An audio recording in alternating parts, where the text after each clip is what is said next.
काल युग, जिसे 4 युगों में से एक माना जाता है, वह समय है जब नैतिकता और धर्म के सिद्धांतों का ह्रास होने लगता है। हमारे शास्त्रों और धार्मिक ग्रंथों में काल युग के लक्षणों का विस्तृत वर्णन किया गया है, जिसमें सत्य का पतन, दुराचार, पाप और अनैतिक व्यवहार को प्रमुखता दी गई है। इस युग में मनुष्य अपनी इच्छाओं और स्वार्थ के लिए धर्म से विमुख हो जाता है। ऐसे में शास्त्रों में यह भी उल्लेखित किया गया है कि काल युग में स्त्रियां पुरुषों से संबंध बनाने के मामले में अधिक स्वतंत्र होती हैं, जो कि भगवान के द्वारा बताए गए आदर्शों के विपरीत होता है। भगवान ने सदैव यह सिखाया है कि मनुष्य का जीवन धर्म, सत्य और नैतिकता के मार्ग पर चलने का है। इस प्रकार धार्मिक ग्रंथों और भगवान की उपदेशों के अनुसार कालयुग में जब स्त्री और पुरुष के रिश्ते सही नहीं होते और वे अपने स्वार्थ के लिए एक दूसरे से संबंध बनाते हैं, तो यह एक पापपूर्ण कार्य होता है। भगवान के दृष्टिकोण से इस प्रकार के संबंध केवल शारीरिक नहीं होते, बल्कि आत्मा की अशुद्धि का कारण बनते हैं और समाज में अशांति का निर्माण करते हैं।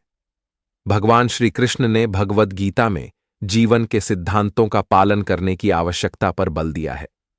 गीता में भगवान ने बताया है कि सत्य और धर्म का पालन करना मानव का मुख्य कर्तव्य है।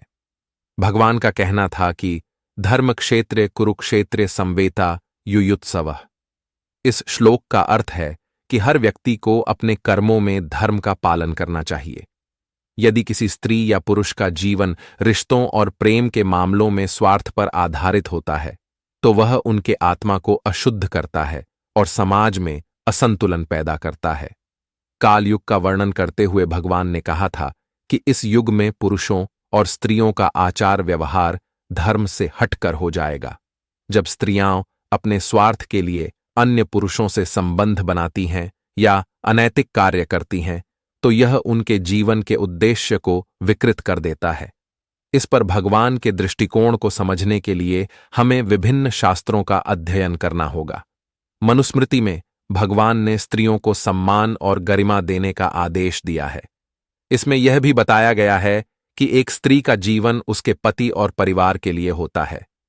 जब एक स्त्री अपने पति के अलावा अन्य पुरुषों से संबंध बनाती है, तो यह न केवल उसके आत्मसम्मान के खिलाफ होता है, बल्कि यह समाज के लिए भी हानिकारक होता है।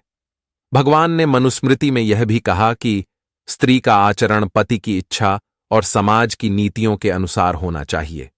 इसका मतलब यह है कि स्त्रियों को अपने जीवन के संबंधों को धर्म और नैतिकता के अनुसार ही बनाए रखना चाहिए। भगवान राम और माता सीता का जीवन एक आदर्श उदाहरण है कि एक स्त्री और पुरुष का संबंध किस तरह से होना चाहिए। भगवान राम ने सदैव अपनी पत्नी सीता के प्रति पूर्ण विश्वास और आदर दिखाया, जबकि सीता ने भी अपनी पवित्रता और निष्ठा से भगवान राम के प्रति अपनी श्रद्धा को बनाए रखा। जब सीता पर संदेह उत्पन्न हुआ, तो उन्होंने खुद को अग्नि परीक्षा में डाला, ताकि वह धर्म के प्रति अपने कर्तव्यों को सही सिद्ध कर सकें। इस घटना से यह सिद्ध होता है कि धार्मिक दृष्टिकोण से एक स्त्री और पुरुष का रिश्ता विश्वास, सम्मान और पवित्रता पर आधारित होना चाहिए। जब कालयुग आता है, तो शास्त्रों में बताया गया है कि इस युग में लोग धर्म का पालन करना छोड़ देते हैं। स्त्रियां जो पहले अपने परिवार, पति और समाज की सुरक्षा और सम्मान के लिए आदर्श होती थीं, वे अब स्वार्थी और अन्य पुरुषों से संबंध बनाने में लिप्त हो सकती हैं। भगवान ने कहा है कि इस प्रकार का आचरण समाज में असमंजस और अपराधों को जन्म देता है, जो समाज के लिए विनाशकारी साबित हो सकता है। भगवान ने यह भी बताया है कि इस समय में जब धर्म का ह्रास हो जाता है, तब एक व्यक्ति को स्वयं को जागरूक करना चाहिए और सही मार्ग पर चलने का प्रयास करना चाहिए। भगवद गीता में भगवान ने कहा है, मनुष्य अपने कर्मों से ही महान या नीच बनता है।